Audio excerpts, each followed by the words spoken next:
بڑا ایک چیلنجنگ سا انداز ہے، اور اس کا بھی جو پس منظر ہے پہلے آپ اس کو سمجھ لیجئے۔ نفسیاتی طور پر انسان کو اپنی خطا کا احساس ہو گیا، یہ بھی احساس ہو گیا جو میرا فرض تھا میں ادا نہیں کر رہا ہوں، مجھے ادا کرنا چاہیے، لیکن اب شیطان اگلا حربہ آزماتا ہے۔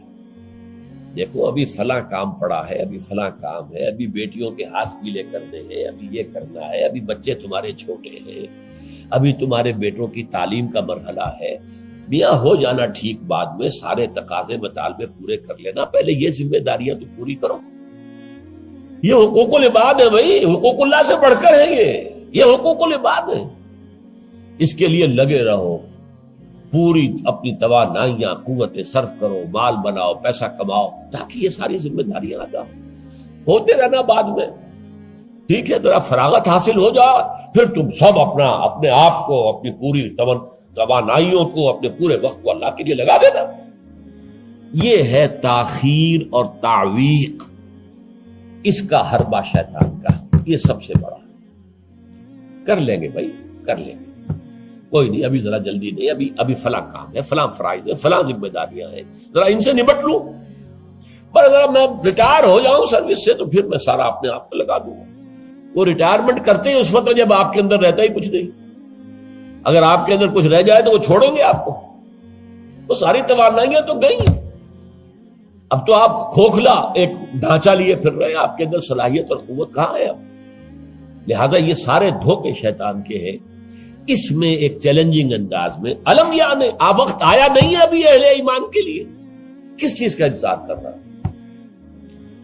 جو جیسے ہی خیال ہو جائے کہ واقعی یہ فرض ہے، فوراً لبیک کہو۔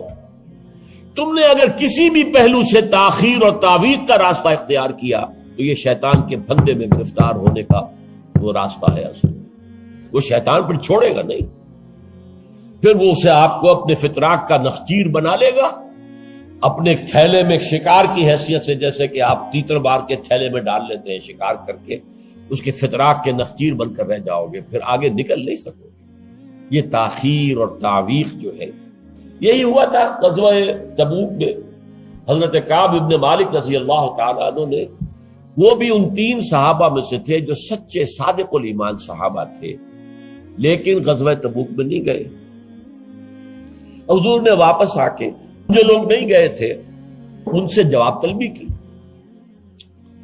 لہذا منافقین تو آئے، اللہ کی قسم ہے، خدا کی قسم ہے یا رسول اللہ، میں اللہ کو گواہ کر کے کہتا ہوں یہ تھا یہ تھا یہ تھا، یہ سبب تھا، میں نہیں جا سکتا۔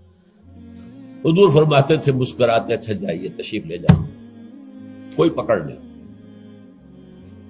یہ آئے جب کعب ابن مالک، تو حضور کے چہرے پر مسکراہٹ تھی، تنزیہ مسکراہٹ۔ آپ فرمائیے آپ کیوں نہیں گئے تھے ہمارے ساتھ؟ عرض کیا حضور میرے پاس بھی زبان ہے، میں بھی جھوٹ بول سکتا ہوں، لیکن آج میں جھوٹ بول کر آپ کی گرفت سے، آپ کی سرزنش سے اپنے آپ کو بچا لوں گا، لیکن قیامت میں کیا کروں؟ خدا کی قسم جتنا صحت مند میں اس زمانے میں تھا اتنا صحت مند کبھی نہیں رہا، یعنی کوئی بیماری مجھے آج نہیں لاحق نہیں تھی، اور جتنا فارغ البال میں اس زمانے میں تھا، ہر چیز میرے پاس تھی، اتنا فارغ البال میں کبھی نہیں رہا۔ لیکن حضور میرے نفس نے مجھے پٹی پڑھائی کہ حضور تو جائیں گے نا 30,000 کا لشکر لے کر، تو اس کی تو ایک خاص رفتار ہوتی ہے، تیز رفتاری سے تو نہیں جا سکتا، اور تمہارے پاس ہے بڑی مضبوط تکڑی اونٹنی ہے، تمہاری جو ناقہ ہے تمہاری، وہ تو بہت جو ہے قوت والی ہے، لہذا ابھی 2-3 دن چلنے دو لشکر کو، پھر تیزی کے ساتھ دوڑا کر اپنی اونٹنی کو جا کے مل جانا۔ ہر روز صبح مجھے یہی نفس جو ہے پٹی پڑھاتا رہا کہ اچانک ایک دن میں نے محسوس کیا کہ اب تو چاہے میں کتنا ہی تیز دوڑ لوں آپ کے ساتھ نہیں مل سکتا، بس میں رہ گیا بیٹھ، اب جو صدا دوں۔ یہ ہے تاخیر اور تعویق۔ انہیں سزا دی گئی، مقاطعہ، کوئی شخص اس سے بات نہ کرے۔ 3 صحابہ کا معاملہ ہے، یہ سورہ توبہ کے اندر تفصیل سے آیا ہے، اور صحیح بخاری کی طویل ترین احادیث میں سے پڑھنے کے قابل ہے کہ انہوں نے کیسے بیان کیا اپنے پورے معاملے کو۔ یہ نفس کیسے دھوکہ دیتا ہے؟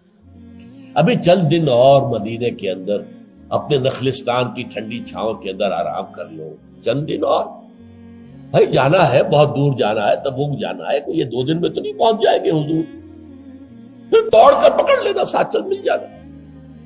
یہ دھوکہ شیطان کا، یہ دھوکہ نفس کا، یہ ہے الم یأن للذین آمنوا ان تخشع قلوبہم لذکر اللہ وما نزل من الحق۔ یہ سب کچھ تم نے 15 آیتیں اگر سورہ حدید کی پڑھ کر بھی تم نے اپنی گردن نیچے کر کے اپنے دل کو نہیں ٹٹولا تو اور کون سی ہدایت آئے گی، کہاں سے آئے گی؟ 15 آیتیں سورہ حدید کی پڑھ کر بھی، تو کیا ابھی وقت نہیں آیا اہل ایمان کے لیے؟ کس کا انتظار ہے؟ کس چیز کا انتظار ہے؟ الم یعن للذین آمنوا ان تخشع قلوبہم لذکر اللہ وما نزل من الحق۔ کیا وقت آنے گیا اہل ایمان کے لیے کہ ان کے دل جھک جائیں اللہ کی یاد میں، اور جو کچھ حق میں سے نازل ہوا، ما نزل من الحق، یہ پورا قرآن الحق، اس میں سے جو یہ آیات نازل ہوئی ہیں یہ تم نے ابھی سن لی ہے، پڑھ لی ہے، اس کے سامنے بھی دل نہیں جھکیں گے تو کب جھکیں گے؟ اس پر بھی اگر دل نہیں پگھلے تو کب پگھلیں گے؟ اس پر بھی اگر دل میں کوئی عزم اور ارادہ پیدا نہ ہوا کہ اپنی جان لگا دینی ہے، کھپا دینی ہے، ان صلاتی و نسکی و محیایا و مماتی للہ رب العالمین، اس پر بھی نہیں ہوا تو کب ہوگا؟ اور کون سی ہدایت آئے گی؟ فبأی حدیث بعدہ یؤمنون، اس قرآن کے بعد اور کون سی چیز کے یہ منتظر ہے جس پر یہ ایمان لائیں گے؟ الم یعن للذین آمنوا ان تخشع قلوبہم لذکر اللہ وما نزل من الحق۔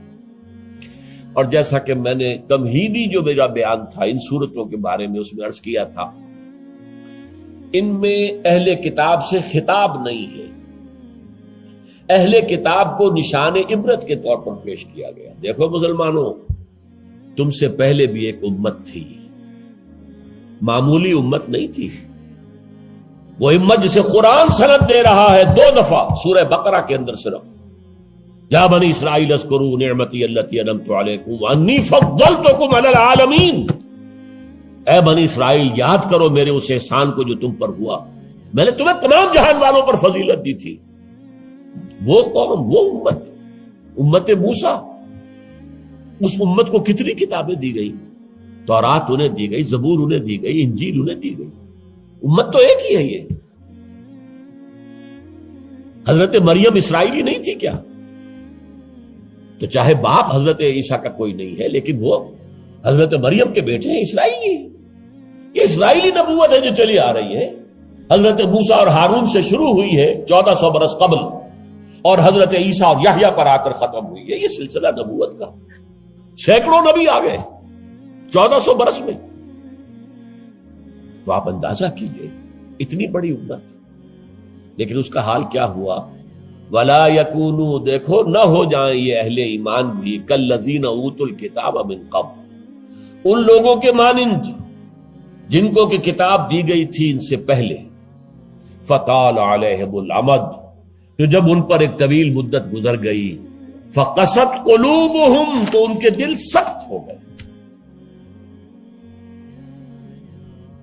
اس کا نقشہ کھینچا گیا ہے سورہ بقرہ میں، ثم قست قلوبکم فہی کالحجارۃ او اشد قسوہ، دیکھو اے بنی اسرائیل، اے یہودیوں، اس کے بعد تمہارے دل سخت ہوتے چلے گئے، بدکاری سے، غلط کاری سے، دنیا پرستی سے، شہوت رانی سے، زر پرستی سے دل سخت ہوتے چلے جاتے۔ حضور نے فرمایا جب انسان ایک گناہ کرتا ہے دل کے اوپر ایک داغ پڑتا ہے، اگر توبہ کرے گا تو صاف ہو جائے گا، توبہ نہیں کرے گا پھر گناہ کرے گا، پھر داغ پڑے گا، پھر پڑے گا، پھر داغ پڑے گا، پھر یہاں تک کہ پورا دل سیاہ ہو جاتا ہے۔ اور حضور نے اپنی مٹھی بند کر کے کہا ایسے ہو جاتا ہے، اب اس میں کوئی ہدایت داخل نہیں ہو سکتی، بند ہو گئی۔ اور جب یہ تھیلی بند ہوئی پھر اللہ کی مہر لگ گئی، ختم اللہ علی قلوبہم وعلی سمعہم طبع اللہ علی قلوبہم، اللہ نے مہر لگا دی ان کے دلوں کے اوپر۔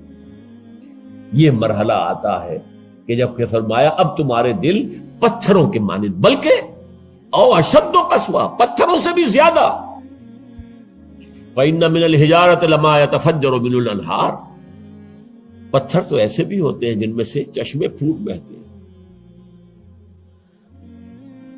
وَإِنَّ مِنْهَا لَمَا يَشَّقَّقُ فَيَخْرُجُ مِنْهُ الْمَاءُ، چٹانوں میں ایسی بھی ہوتی ہیں شق ہو جاتی ہیں ان میں سے پانی نکل آتا ہے.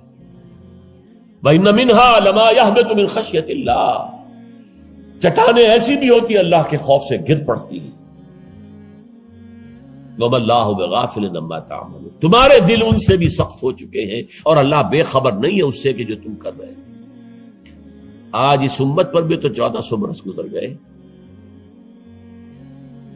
کتنا عرصہ گزرا ہے، اور آج وہی خواہشات ہیں.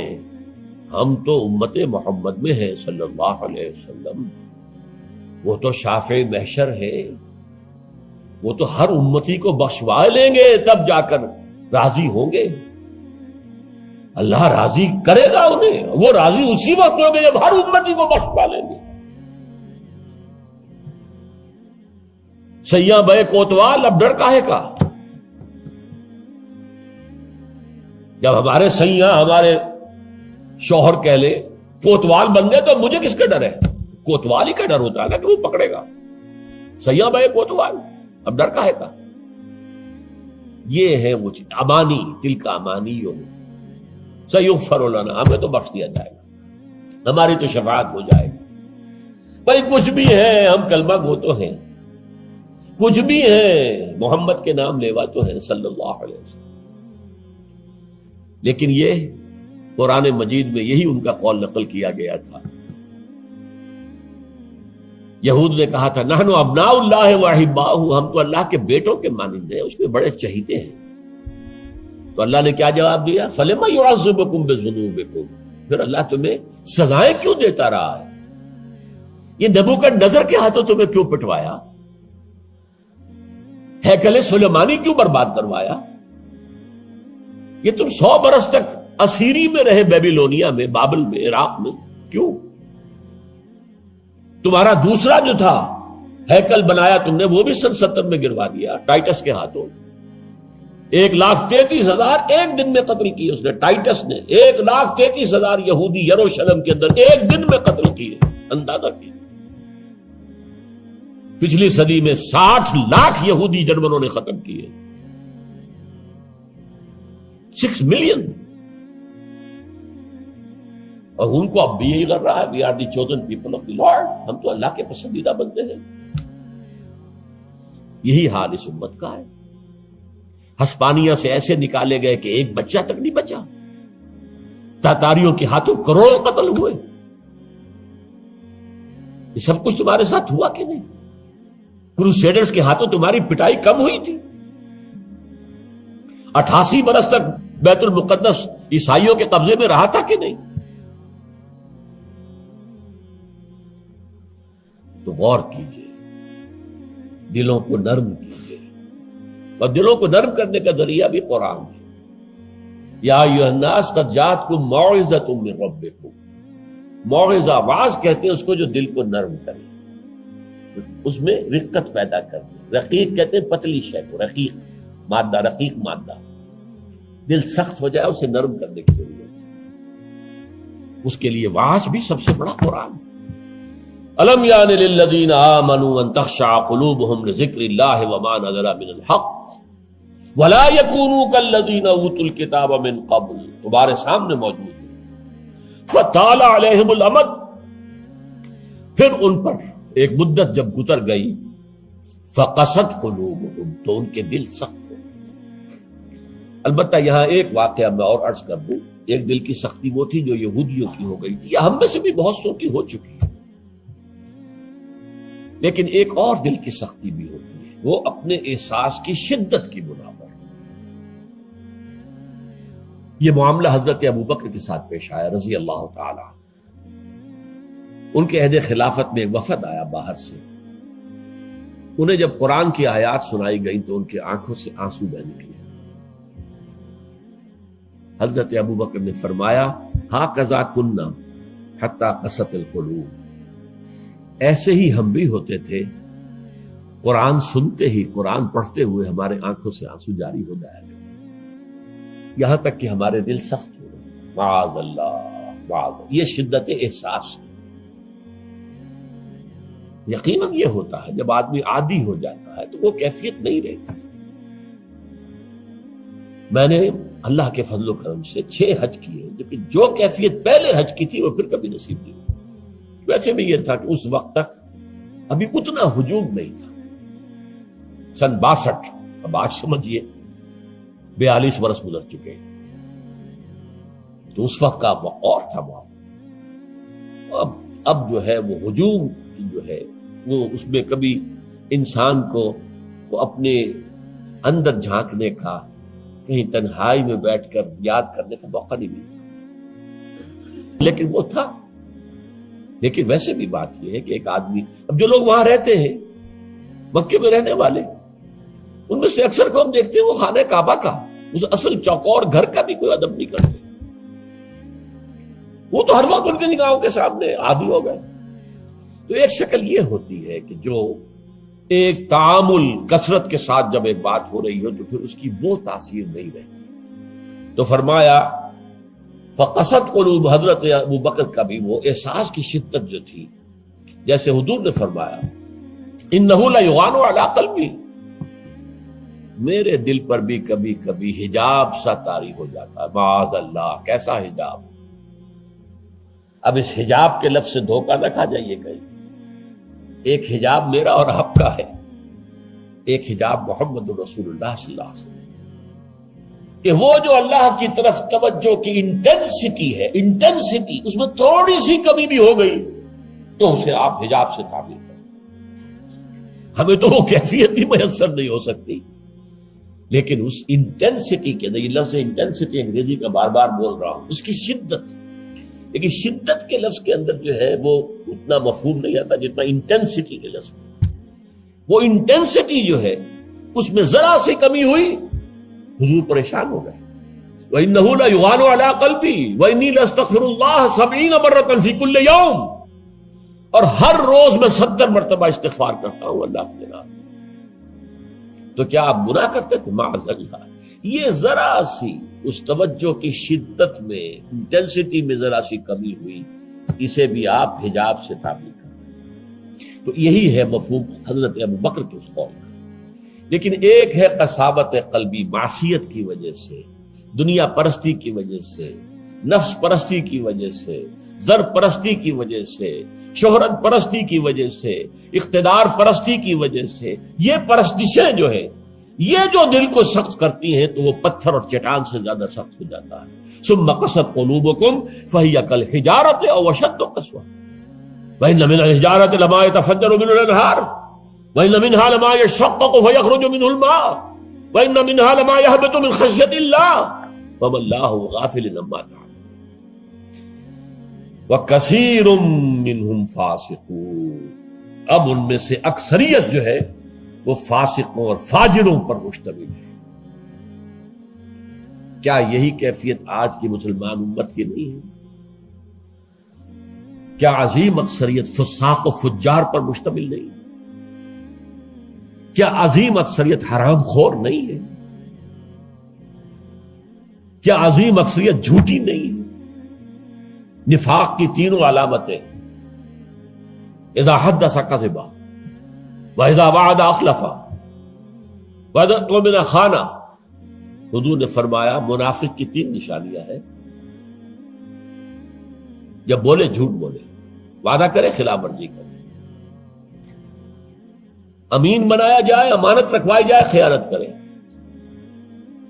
یہ الفاظ ہیں بخاری شریف کے بھی اور مسلم شریف کے بھی، اور مسلم شریف میں اضافی الفاظ ہیں وَلَوْ صَامَ وَصَلَّى وَزَعَمَ أَنَّهُ مُسْلِمٌ۔ خواہ ایسا شخص روزہ رکھتا ہو، نماز پڑھتا ہو، اپنے آپ کو مسلمان سمجھتا ہو، لیکن منافق ہے۔ یہی جو میں نے شروع میں آج بات کہی تھی، ایک نفاق ہے شعوری، ایک غیر شعوری۔ وہ منافق سمجھتے تھے ہم عقل مند ہیں، یہ بے وقوف ہے۔ وَإِذَا قِيلَ لَهُمْ آمِنُوا كَمَا آمَنَ النَّاسُ قَالُوا أَنُؤْمِنُ كَمَا آمَنَ السُّفَهَاءُ۔ جب ان سے کہا جاتا بھلے لوگوں، جیسے اور لوگ ایمان لائے ویسے ایمان لاؤ، جیسے وہ اللہ کی پکار پر لبیک کہنے کو ہر وقت تیار رہتے ہیں، کہتے ہیں ہم ان بے وقوفوں کی طرح ایمان لائیں، یہ تو پاگل ہیں، بے وقوف ہیں، فینیٹکس ہیں۔ فنڈامنٹلسٹ ہے، ایکسٹریمسٹ ہے. ہم تو ماڈریٹ اور بڑا روشن خیال اسلام جو ہے اس کے قائل ہیں.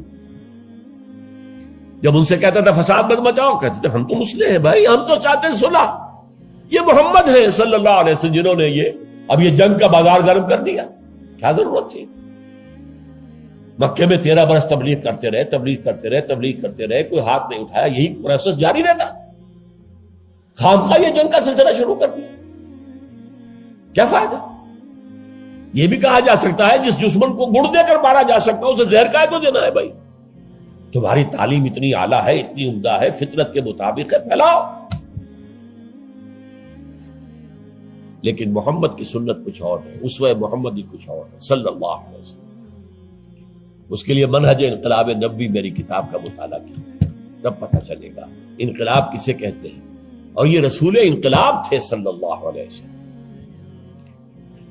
بہرحال کثیر منہم فاسقون، جو بات کہی گئی ان اہل کتاب کے لیے اس وقت، آج وہ ہم پر راست آ رہی ہے. اللہ تعالی ہمیں اس سے نکلنے، توبہ کرنے، اللہ کی جناب میں سر جھکانے